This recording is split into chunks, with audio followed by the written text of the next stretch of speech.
साथी लालजीभाઈએ વાત કરી પ્રમાણે આપ સૌ મિત્રો જાણો છો કે ભ્રષ્ટાચારમાં ડૂબેલી ભારતીય જનતા પાર્ટીની આ સરકારે અપેક્ષા મુજબ જ ટીઆરપી ગેમિંગ ઝોનની તપાસમાં કુલડીમાં ઘોળ ભાગ્યો।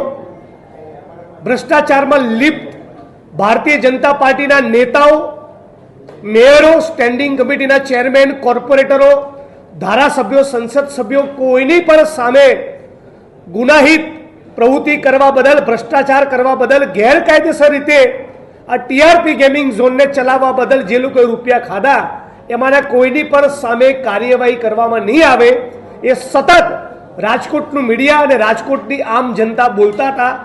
એ જ પ્રમાણેની ભાજપના નેતાઓને આ તપાસની અંદર ક્લીન ચીટ આપવામાં આવી છે। આ ક્લીન ચીટની વિરુદ્ધમાં તમામે તમામ કસૂરવારોને જેલના સળિયા ગણવા પડે એ માટે એ તક્ષશિલાના પીડિતો હોય, મોરબીના હોય, હરણીકાંડના હોય કે રાજકોટ અગ્નિકાંડના પીડિતો હોય, આ તમામ પીડિતોને એક સાથે લઈને ગુજરાત પ્રદેશ કોંગ્રેસ સમિતિના નેતૃત્વમાં અમે તમામ લોકો 9 ઓગસ્ટથી મોરબીથી નીકળીને ગાંધીનગર સુધીની એક પદયાત્રા કરવાના છીએ અને આ પદયાત્રા એ વિધાનસભાનું સત્ર ચાલુ હોય ત્યારે ગાંધીનગર પહોંચશે। વિધાનસભાની અંદર અમે કોંગ્રેસ પક્ષના બધા ધારાસભ્યો આ મુદ્દો ઉજાગર કરીશું અને રોડ ઉપર આ યાત્રા પહોંચે ત્યારે ગુજરાતની સામાન્ય જનતા, પીડિત પરિવારો અને સમગ્ર કોંગ્રેસનું નેતૃત્વ એ સરકારને સવાલ પૂછતું હશે કે શા માટે 27 નિર્દોષો હોમાયા છતાં હજુ તમે કુલડીમાં કેમ ગોળ ભાગી રહ્યા છો। મેં પહેલાં પણ કહેલું, અમે આખી ટીમ સતત કહી રહી છે કે જ્યાં સુધી નોન કરપ્ટ અધિકારીઓને તપાસ સોંપવામાં નહીં આવે ત્યાં સુધી સાચી ન્યાયિક તપાસ થવાની નથી।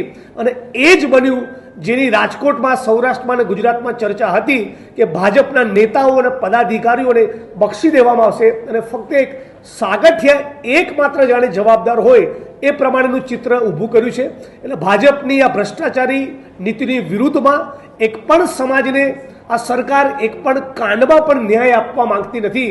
આની વિરુદ્ધમાં અમે લોકોએ ન્યાય યાત્રાનું આયોજન કર્યું છે અને અમે લોકો સંકલ્પબદ્ધ છીએ, છેક સુધી લડી લેવા છીએ।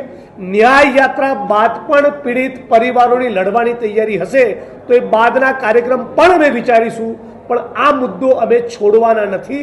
તક્ષશિલા, મોરબી, હરણીકાંડ અને ટીઆરપી ગેમિંગ ઝોન ઉપરાંત ગુજરાતમાં જે પણ લોકોને અત્યાચાર, અન્યાય અને ભ્રષ્ટાચારનો સામનો કરવો પડ્યો છે એ બધા જ લોકોનું આ ગુજરાત ન્યાય યાત્રામાં સ્વાગત રહેશે।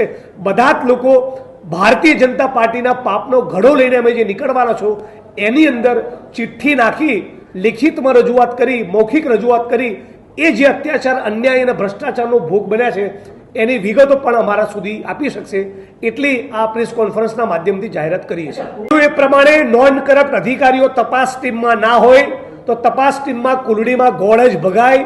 આ બધા આઈપીએસ, આઈએસ અધિકારીઓ એકબીજાના બચાવમાં છે। ભારતીય જનતા પાર્ટીના સ્ટેન્ડિંગ કમિટીના ચેરમેનો, મેયરો, કોર્પોરેટરો, આમાંથી ઘણા લોકોના નામ મારી શુદ્ધ જાણકારી મુજબ સાગઠિયાએ આપેલા છે। લગભગ 39 લોકોના નામ પણ આમાં ખુલ્યા છે, છતાં એક પણ માણસની ધરપકડ આ સરકાર કરવા માંગતી નથી। મતલબ કે સરકાર એવું કહેવા માંગે છે કે મોરબીમાં ભલે 135 લોકો મરે, રાજકોટના ટીઆરપી ગેમિંગ ઝોનમાં ભલે 27 લોકો હોમાય, અમારા પેટનું પાણી નથી હલતું। એ ભારતીય જનતા પાર્ટીનું વલણ છે। ટોટલ 300 કિલોમીટરનું અંતર કાપીશું, અંદાજે રોજ 20-25 કિલોમીટરની આ પદયાત્રા રહેશે। અને લાલજીભાઈ કહ્યું પ્રમાણે પદયાત્રા દરમિયાન અમારા પ્રદેશના નેતાઓ, એઆઈસીસીના નેતાઓ, આગેવાનો, સામાજિક સંસ્થા, સંગઠનના મિત્રો અને સૌ ભોગ બનનાર પીડિત परिवारों ये वक्त वक्त आम जोड़ते रहे।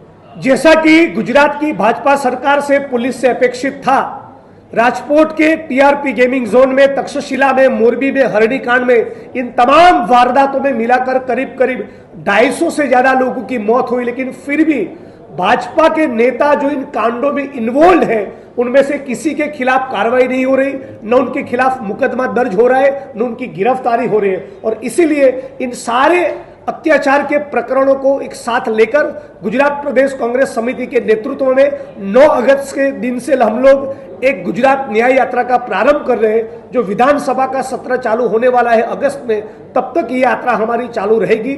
और हमारे गुजरात प्रदेश कांग्रेस समिति के और एआईसीसी के नेता लोग और जो अलग अलग अत्याचार की वारदातों में मामलों में भोग बने हुए पीड़ित हैं, वो तमाम लोग भी इस यात्रा में जुड़ेंगे।